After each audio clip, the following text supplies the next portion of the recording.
College of Eastern Idaho, welcome. It is noon on Friday the 19th. And what a pleasure to have Irene Jorf, Jorf, Gyorfy. Gyorfy. I'm sorry, Irene. You're okay. So anyway, it is so wonderful to have you. And college and career readiness is a critical part of what we do at the college. And all of the time from the very beginning, I've been here 6 years, and I've always said that you guys do God's work. There is no question about that, because these are students who have they really don't think of themselves as being college ready, and you demonstrate that that isn't true. So, Irene, a wonderful way to start is to have a little bit of background. So, why don't you tell our viewers a little bit about yourself and where you came from, and then what brought you here to CEI? Okay. I was born and raised here in Southeast Idaho. I attended Bonneville High School. I got married right out of high school and had 2 kids. Found myself divorced at 27, and I was like, I don't know what I'm going to do. So I decided to go to college. And I started at ISU in 2014, and I went in there to get help with enrolling in college, and I got hired pretty much on the spot as a work study. Good. So I started doing work study for ISU, and then an opportunity opened up. I started a full-time position with ISU, and I was there for a couple of years while I was working on my associates. And then about 3 years ago, I applied for a job in the financial aid office at CEI. Mm-hmm. And I worked there full-time. I did school full-time for my bachelor's, and I earned my bachelor's in workforce training and leadership. I graduated in May this year, or March, excuse me. And it was the first graduation after COVID that was in person at ISU, so that was pretty cool to experience. And shortly after graduation, I applied for a job in CCR, and I've been there since. And I have to brag a little bit. I have the best job on campus. So I thought I did. You do. No, I do. It's me. No, that's wonderful. Hey, are you a first generation college graduate? I am. Wow, you have ticked all the boxes to be a poster child for exactly what this program is about. Yeah. So, and when I started, it was almost 10 years after I had been in high school. So I wasn't quite ready for those college level courses. And I started in the same courses that we offer in our department. So I just feel like I can relate to the students that I help every day. And like sometimes people think that there's shame in going in those classes or courses to get to the college level, and there's really not. It was very helpful and was the foundation for my success, honestly. Exactly. And again, it is so great to have, and I know that a lot of our employees there in CCR come from a similar background, and it really does help to be able to relate to those students we're trying to attract. We don't want to put up a lot of barriers. We want to welcome them, and you all do just a wonderful job of that. So, Irene, why don't we just begin by talking about the purpose and strategy of college and career readiness? What's the purpose and how does it work? So in the College and Career Readiness Center, we offer free GED prep classes for individuals looking to get their GED. We also serve a diverse population of individuals who are seeking to learn English as a second language or even a third language. And then we assist students that are in college and maybe they're struggling in a class and they can dual enroll in one of our classes. This is common with math usually. And we can dual enroll these students. And the best part about it is that it's no cost to the individual. For the student that is struggling in a college course, they can get into one of our courses and get up to the level they need to be. So Irene, you're the coordinator of testing and recruiting. So what does that mean? So kind of on a day-to-day basis, what are the things that you're actually doing in CCR? Okay, so I coordinate the testing. So when a student comes into our program, we have to do a placement test to find out what their level is, so then we can place them in a course and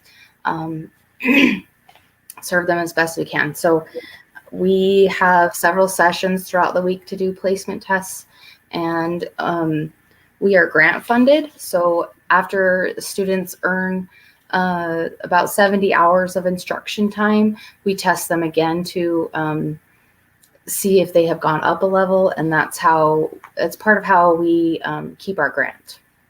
So that's part of my job. And then the recruitment side, I have gone to events and I've gone to high schools. I've taken posters around town. Yeah. And honestly, like, my favorite part of recruiting is like just wearing my name tag when I'm not even at work. If I'm at the store and somebody sees it, I usually get a question. Yeah. So that's a great way to recruit as well. And then there's like a third part to my job. I teach English as a second language for the multi-advanced level of students, and that's a really great part too. So which tool does CCR use in order to test students? And I really like the idea of pre and post tests. So I think that does it's a wonderful way to demonstrate that students have changed, that they've improved. So what's the tool you use in testing? So we use a software called CASAS. It's an internet-based test, and it's two tests. There's a math and a reading, and we use the math test to place students into math classes and science classes, and the reading is for language arts and social studies. So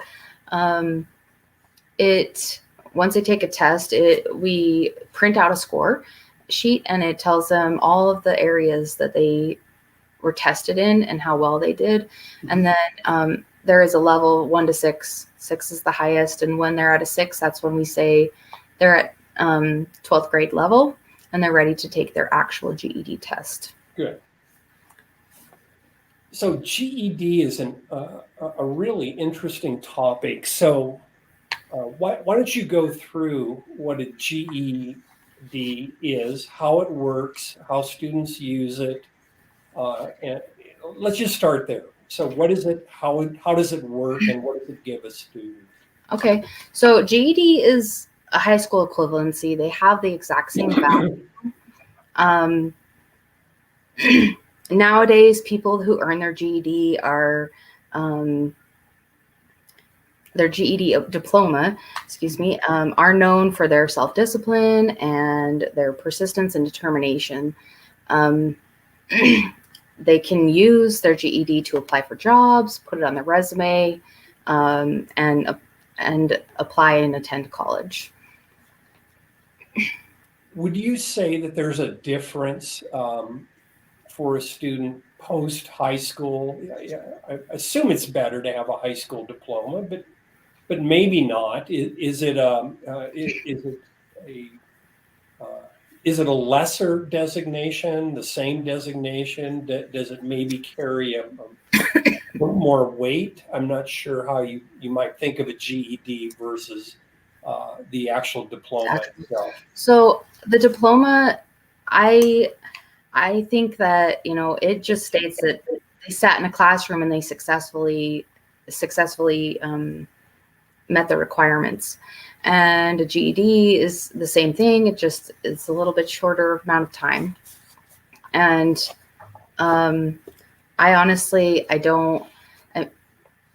I would say, if it were my children asking, right, I would rather them get a diploma Right. because that's the social norm. But a GED, if, circumstances happen, life takes turns, things happen, and you can get your GED, and it is has the exact same value as a diploma. You might be able to make the case, and again, this isn't an area that I deal with a lot, but think about a bit, because it's great. I am so glad that we're providing students with a GED, but you almost could demonstrate that someone that has been through a GED has to know a certain number of facts, whereas just like you said, sometimes a high school diploma is more of a seat time measure than a pure measure of what a student could know or do. And that isn't fair, for me to say that, but maybe a GED actually does tell an employer something about that particular student that a diploma might not. Yeah. I think that that's completely true. It is, like I said earlier, I think it's all about the determination, because life didn't go as planned sometimes. And so it does show an individual's way to conquer and be a better version of themselves. Sure. And I think we'd all agree that high school isn't for everyone. So sometimes students would struggle with maybe the social aspects. They might struggle with the academic portion of it.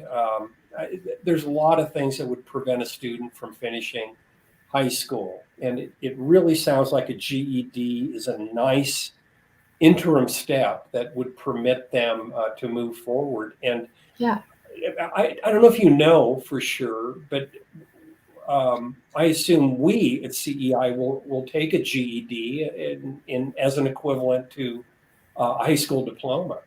Yeah. So in our mind, they're equivalent. Yeah, for sure. That's what I believe, that they carry the exact same value. A high school diploma and a GED diploma are the same, essentially. So you described this, but let's go over it again, because I think there's 3 components to CCR, maybe 4. But the GED that we just talked about is a component. There is ESL, English as a second language, as a component. And then there is I guess, a component of skill building for students who may not be up to a college level in math or English. Is that generally true? And could there be other components of CCR that I didn't list? I mean, we work. Those are all things that we do, and we work closely with Job Corps.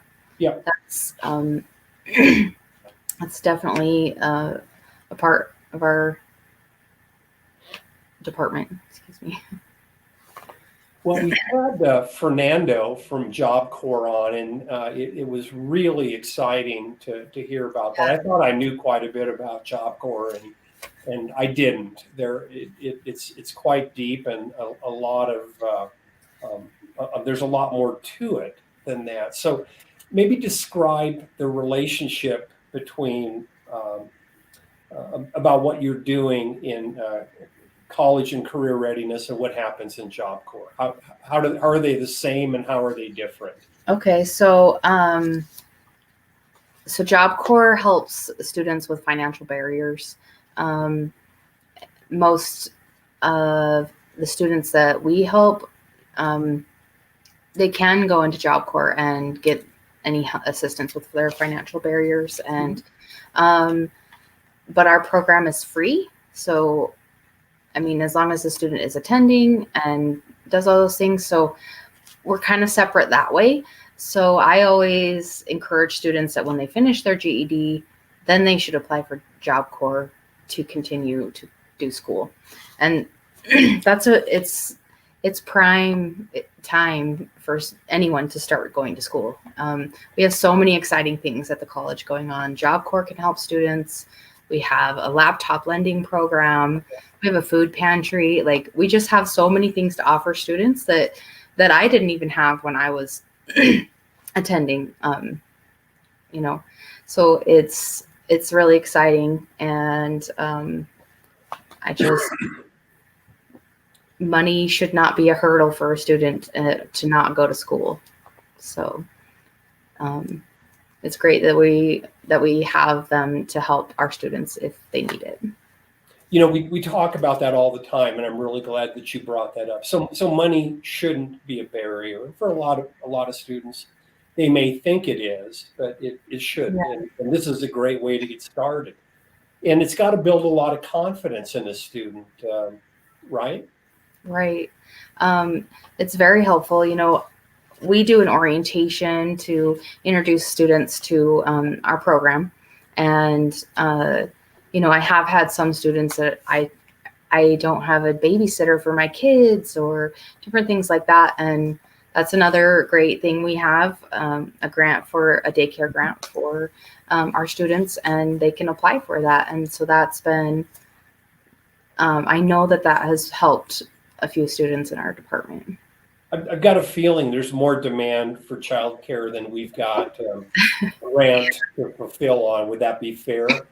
I think so. Okay, I would imagine that that's a huge area of interest. So let's go back to a second in skill building when we kind of talk about those math, math and writing, and Mm-hmm. I think we still call that adult basic ed. Is that true? ABE? ABE, yeah. Yeah. Okay. So what all goes into ABE? So what's great about our program is we have several entry level points. So a student can come in and take a test, and depending on their score, they could need A, B, or C. And even if they need A, we're going to put them in A, and we're going to help them fill those gaps so they can go to B and then C, and have the knowledge or the foundation that they need for a college math class or English. And I feel like I'm just going to brag about our faculty for a second, because they are dedicated, and that is definitely like what helps us stand out so much. I have seen one of our math instructors met with a student twice a week at like 7 p.m. because he worked all day long and had to drive clear from Jackson to come here to do his tutoring. And like, they are just very dedicated to our students and help them, individualize lesson plans, because our classes are smaller. And I've just been very impressed with our faculty in CCR. They're great. One of the things I'm not sure about, the area of using Canvas or online. So are there some components that CCR uses that would be digital, that would be virtual? Oh, okay. I wasn't sure about that. So how does that work? So we actually got Canvas about a year ago, I think right during COVID. Right. And so we use them for our adult basic ed classes, not so much the ESL classes, but for, math and all of the, math and English and social studies and science, they do use a component of that. Also, one of the things COVID did for our department is we were able to offer some classes online, which we still do. So that's really great growth for our department to be able to serve a larger number of individuals. So I imagine Zoom comes into play a bit with this too. Is that fair? Yeah. So we have a math class online. We have English as a second language classes online or on Zoom. And I know they do use Canvas for those as well. Right.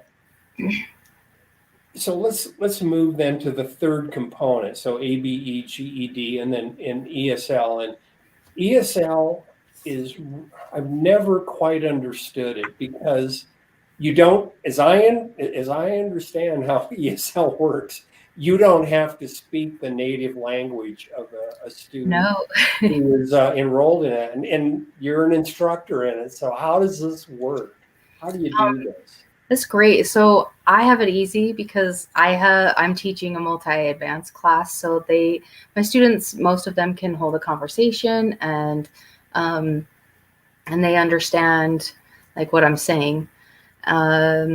So I've just been teaching them like the logistics of English. So like the 8 parts of speech, sentence and paragraph structure, things like that. And we do vocabulary words because they like to know what things mean. And a lot of times, like I will find words that they'll be like, I've never heard that before. And so then that's great. But so on the other side of that, the beginning level, it's a lot of hand gestures and pictures. So I haven't taught that to class yet, but one of our instructors, Danny is her name, her and I share an office, and she actually, when she prepares, she tells me the things that she does, and that's how she teaches. We do have a great diverse population of students. We have some from Ukraine, China, El Salvador, Mexico. So I don't know how one person could speak all of those languages and have to have that to teach English. Another great component is Google Translation. I use that quite a lot because yes, my students understand what I'm saying, but sometimes I can't understand what they're saying. So I pull out my phone and we use Google Translate a lot. So. Well, that's interesting. That's a new technology, and it does a pretty good job for you. If they're a native Spanish speaker, they can speak Spanish, and you pretty well know what they have said. Yeah. It's and it records, so you just speak into it, and then it translates, and then they speak back, and it translates the answer to me. Okay, wow. So quite the technology. Yeah. So what else goes into math, for any student? And a lot of times these, I would imagine, could be students who are out of high school for a couple of years and maybe were never really good at math, but they need to get to a certain level to be college ready and then move into a college level math class. So what goes into teaching math to these students so that they're ready to move into college level courses? So I was talking to our faculty member, one of them that teaches math, and she just said that it's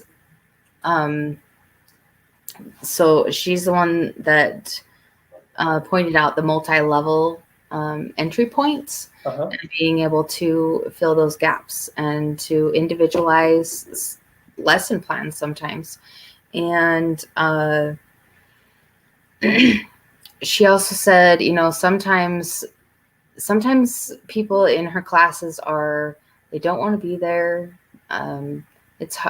Sometimes that success is just getting them there for class. And if they've missed a couple days, sometimes the rules are you're supposed to drop them from the program, but we try to welcome them back and to keep them going. So I feel like that is something our math instructors, all of our instructors are just trying to cheer these students on and keep them going. So you may not know this, so I can appreciate you don't, but any idea how many college employees we have? And of course, a lot of your employees are part-time, but just a rough guess. Can you make a rough guess how many employees we've got? CEI altogether? No, at CCR. Oh, okay. Let's see. There are 8 or 9 with our staff, and then faculty. I think we have about 6 more. Yeah, okay. That seems about right. Kind of in the 20 realm. Yeah. seem like the right number, and that's a nice sized department and a lot of work. So what would you say a measure of success would be with CCR? So when you bring a student in, regardless of the three areas they might be working on, what's a measure of success for them? Measure of success. Yeah. So I would say that it is to guide our students to see their potential. A lot of people come into our office and they'll tell me how nervous they are to take their practice test, and how they'll say things like, "I'm just dumb. It's been so long," and I always tell them, you'll be pleasantly surprised. You should take your test and just try to relax and not, it's just a placement test. It's not going to be you can come or you can't. We're going to help you either way. And and then, as they reach their goals, getting their GED or graduating from ESL, we like to encourage what's next for you. So we can do a warm handoff to admissions and advising. And hopefully they want to enroll in the college. So that's one of the attributes of a community college, unlike a university. So we're open enrollment, which means anyone can come here, and our obligation is to try to get a good placement, to just make sure that we've got those students in the right kind of place. But we would never say, based on some kind of a testing mechanism, that you're not eligible to come here. Yeah. So do you feel that those testing measurements are pretty accurate, and that we do a fairly good job of putting students in the right kind of work in order to help them be successful? You don't want to place them too high, and you don't want to place them too low where they're not challenged either. Yeah. Do you think the tool that we're using is pretty effective in that placement? I do. When I look at the test results, it actually gives me two different scores that I can use to place them in classes.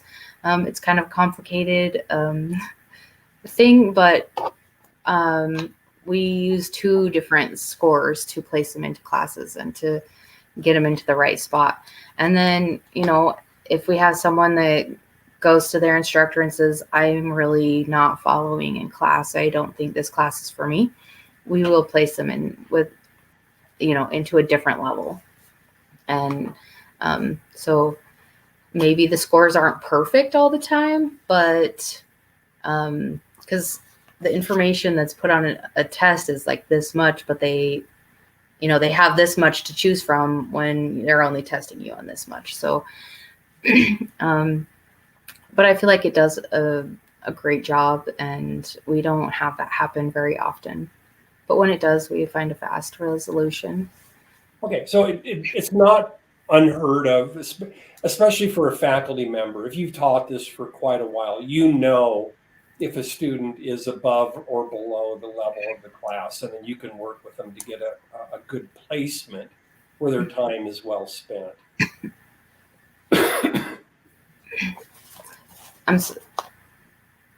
I'm not sure what you were asking. I apologize. No, that's okay. But again, it isn't 100% on that placement tool.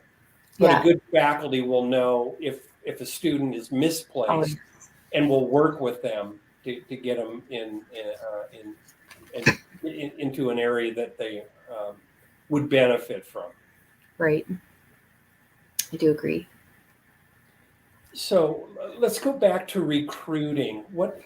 It sounds like you have a lot of opportunities, and I suspect you go out with a lot of our recruiters as well, and and kind of join them, whether it's in a high school or event like that. What do we do in some of the minority communities? And of course, this would be Hispanic primarily for us.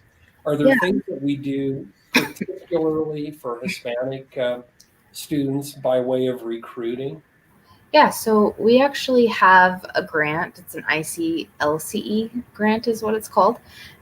So right now I'm working on finding companies that would let us come there and teach English to their employees. So um, I have reached out to a number of places, and I'm getting ready to set up some visits with them. And additionally, with that, we just started a CNA class for English as a second language learners. Okay. And so to recruit for that was a little difficult because we're doing a pre-class with them. And then we're partnering with workforce training, and they'll go to their CNA class to get registered, or not registered, certified, excuse me. Right. And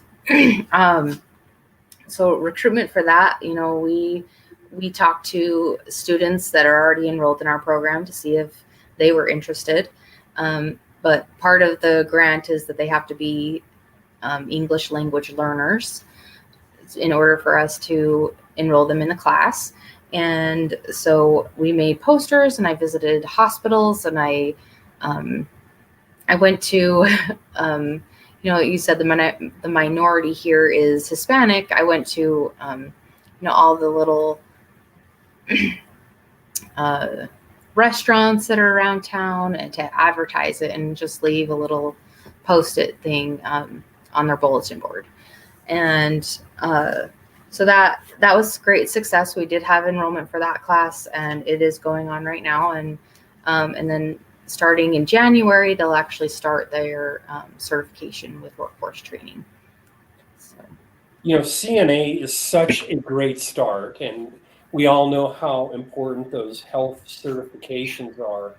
So getting in at that level, and then I would imagine that a lot of students like it. They see they've got an affinity for it and can begin to move into licensed practical nursing and RN and Yeah. up into a BSN. So there's probably a lot of students who begin their health professions with CCR. Yeah.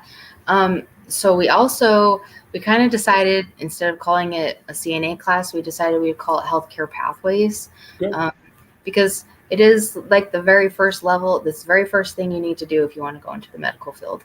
And so it's just a great stepping stone for our minority population. It's a great opportunity for them. So Irene, we are not limited here to campus. We have outreach in a number of different communities. So kind of tick off those areas that we are involved with outside of Idaho Falls. Okay. So we have a center in Rexburg, and I go up there every other week almost to do testing and take posters around to different businesses and things. And then we have an outreach in Salmon and in Mackey. I did just visit Salmon a couple weeks ago. It's in a community building up there, and it was great to see some of the students up there that I've talked to on the phone and been able to put a face to the name. So that was pretty cool. And then we have a small outreach in Mackey. I have not gotten to visit that one yet, but work with them closely. And I don't know, did you mention Driggs? Do we have something there? I think it's starting, but I'm not sure how successful we've been up there yet. Okay, I think there was one pre-COVID, and it may have languished a bit, but there's been some talk about it. I'm not sure where it's at right now. Okay. Well, that certainly would be a good spot as well. Any of those communities, I think, could benefit from. I definitely think it's a goal of ours for sure. So. Sure. So one of the things that we think about, and I don't know if you know, if you could describe the numbers of students that we're serving, and if you've got some of that, I think it would be helpful in context. Here are the number of students that come in, and maybe a success rate, those kind of things. Okay. So this year, this fiscal year, we currently have 215 students enrolled. Good. We have served this fiscal year 326. And since July, we have had 18 students earn their GEDs. Wow. Yeah. So that, I mean, that's actually that's quite wonderful. There were 326 students that have a path forward to greater achievement in post-secondary education. Yeah. We're planning to do a graduation for our students as well. So that'll be, I think typically in the past it's been with CEI's graduation. Right. This year, I think we're planning to do one just for our students. Okay.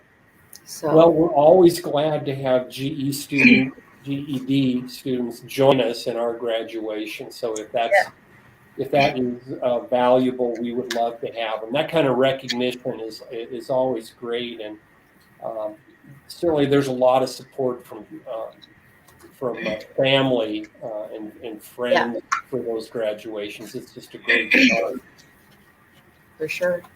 I think it's an important thing for them to celebrate with their family. It is, yeah. I mean, it's as important as an academic degree would be. It's the right start onto that track. Yeah. So what kind of stories do you have? Part of the thing we talk about at community college is changing lives. So do you have a couple stories you might want to share with our viewers? Sure. So we have one student who lives over by the river and walks to campus every day. That's quite a trek, if you ask me. It's true. Yeah. Yeah. And I just, especially in the wintertime, I do not envy that at all. But she didn't have a computer, and with the Center of New Directions, we were able to get her a laptop lended out so that she doesn't have to walk to and from, and she can do her classes online. And I feel like that's one thing that we are able to help students with, and help them. It's a small thing, but it's a big thing to them. So that's really great. Additionally, so the Center of New Directions here on campus has so much to offer, and they help our students. One, I think a small success, but could be a big hurdle for someone, is someone that comes in to get their GED and, they need a little bit extra time on a test or whatever their needs are. We get accommodations. We can get accommodations with Dan, and that's a great success for students to be able to have their needs met. Additionally, I have a family member that just came through our program, actually, and I'm going to brag about him a little bit because I think he did great. So he started our program probably in June of this year, and he has earned his GED in August. So wow. He did it very quickly, and I feel like that is, that's a great success. It doesn't matter the amount of time that it takes someone to get their GED, but when it is like that, that's something to be proud of. And I think that is the definition of success in CCR. It is, and those are exactly the kind of things that we love to hear about, and want to make our viewers aware. So if we have some students that are watching this, they're not students yet. We want them to be, but if individuals are watching this, what are the kinds of things that they should do? What would you encourage them to do in order to get into college and career readiness? So what's the flow of events for them? Okay, so one important thing is that we are actually open. Our hours are open later than the traditional admin hours for the college. Right. So we're actually open to 8 a.m. to 9 p.m. Monday through Friday. And there is someone here, or there is someone in our office all times. So we can help students. Another great thing, you know, a lot of people are like, I don't know if they're going to have classes during my off time from work. So an important thing is for them to realize that we have classes offered in the morning and the evenings. You just come find us. We are located in building 3 in room 353. And I think the best advice I could give you is, because sometimes people have a hard time coming to our office because they're embarrassed or Right. other circumstances holding them back. But we are welcoming, and we are there to help you. So that is just come find us. That's, I think, the most important thing. And don't be shy and ask all your questions, and we will get you the resources or whatever we can do to help them. So, You know, that's the idea. Even there may be things that they don't even think about that they could benefit from. So they've got to come in, and you have a wonderful space too. we do. Is you know, it is it's a great space for teaching and learning. So once they go in, I think they'd be very comfortable with both the staff there and the help that they can receive, and the space itself. Yeah. You know, it's a really large space. I thought it was a library for the longest time, before I got a job in here. Right. But, you know, we have tables set up, and we have students come in and study, and they do tutoring, or just come and hang out with each other in there. And that's a great atmosphere to work in. I love it.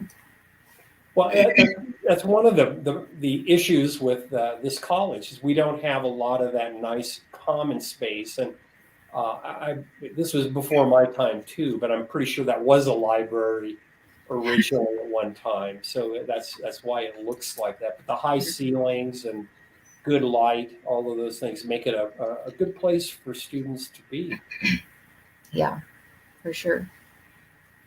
So, Irene, one of the things that we end with every one of our interviews is just a few of your thoughts about leadership. So, do you have a couple of thoughts, or a couple of techniques or keys that you would use in leadership? Sound like you're prepared. So, what are a couple of those things that you share with our viewers? Okay. So I'm not in a typical leadership role. I don't supervise anyone. But I think leadership is about people, and our students are people. And so I take great pride in helping them and watching them succeed. It really fills my cup. And I feel like if you love what you do, you aren't working. So I find my job very rewarding, and it's the people, our students that we serve. So my second one is really not traditional, but it's definitely something I have witnessed here at CEI, and it's be a hero. Yeah. So, you know, my leadership that I have had since working here, they want to watch me succeed. They want to help me as much as they can. They want to cheer me on. And they've been my hero more than one occasion. And that also translates back to our students. You know, the people that helped me get started with school were my heroes. And so we can just take that and be heroes for our students. And I think that's really great. Yeah. So again, there are really two kinds of leaders. They're formal and informal, and you certainly have a lot of leadership characteristics and ability to lead, even though you may not have people report directly to you. Someday you will. But that's all part of the kind of work you do. But certainly the relationship with the students becomes really important. So why don't we end with, do you have an example of a student that you have really mentored a bit and were happy with the result? Yeah. So I had she was still in high school, a student come in, and she's super anxious, and she didn't know what she was doing there. And so I just sat down next to her and I was like, so tell me why you're here. And she didn't know. She was like, because my mom made me.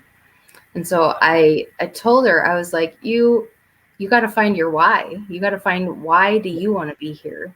It can't be your mom's. It can't be your dad's. And then, we moved the conversation along, and she, before she left, she said, I have to thank you because I had so much anxiety when I came in here, and now I feel a lot better.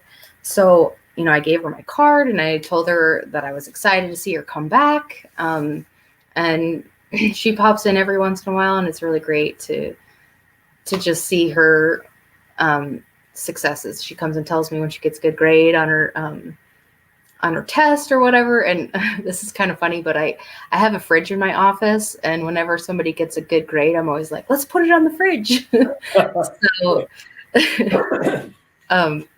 So it's just great to have that relationship and and watch the potential, like for someone to see their potential. That's pretty great. So, well, that's it. And we all see potential in people that they don't see in themselves. And that's really partly our job, is to communicate that. And I think that's a wonderful example for us to end on this Friday afternoon. So I want to wish all of our viewers just a great weekend this weekend. We're getting probably close into that snow season. I'm not sure if it's going to start yet. Probably, we hope not. We've got to get to Thanksgiving at least. So I want to thank you all for watching, and I really would encourage you, if you haven't been in CCR and you're in Building 3, just pop in and take a look and say hello. So Irene Gyorfy, thank you so much. Thanks for having me. It was wonderful to have you. Have a great afternoon. Thank you. You too.